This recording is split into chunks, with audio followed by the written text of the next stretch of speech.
I've actually been drinking ketones for a little over 7 years, believe it or not. It's crazy. I've been doing a ketogenic diet for a little over 10, and that's where kind of my journey started. So we published studies on anything you can imagine: nutrition, supplement, exercise. Tons of studies were published and really got interested in the ketogenic diet. Not so for myself, but I had a lot of family members, and I'm sure this story is very similar to many of you. Obesity runs prevalent in my family. And I was like, you know what? Like, what if there was a chance that, like, we just weren't eating right? We weren't eating well. And so I was like, you know what? We kind of stumbled across a higher fat, lower carb approach. And that kind of led us down a path of doing research on the ketogenic diet. And eventually started isolating out and saying, you know what? Maybe the benefits are driven by ketosis. Like, what if you could drink something? What if you can literally take ketones, put it inside of a powdered form, and drink it?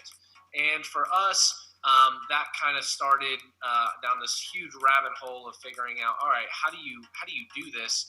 And that's kind of when we met Brian Underwood, and kind of the conversation just grew from there of figuring out, how do we take this to the masses? It's not a supplement.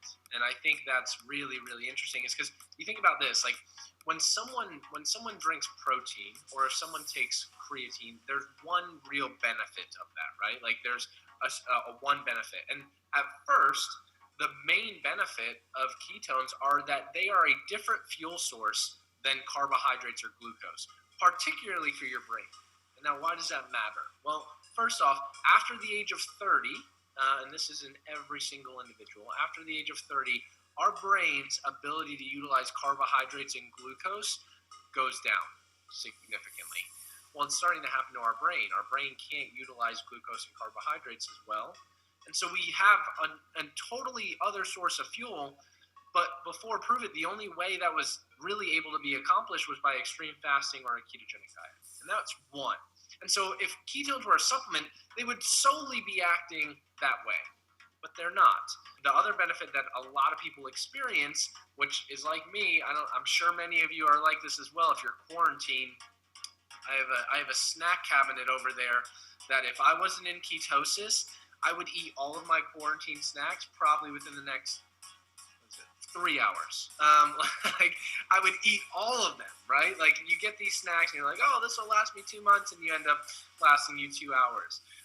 That's very common, all of us. And that's because our hunger hormones are all over the place, right? When it's available to us, our hunger hormones are all out of whack. Ketones act on certain neurotransmitters in the brain that actually blunt hunger. Ketones help keep us really full, which is great, right? It allows us to go longer periods without hitting the snack cabinet.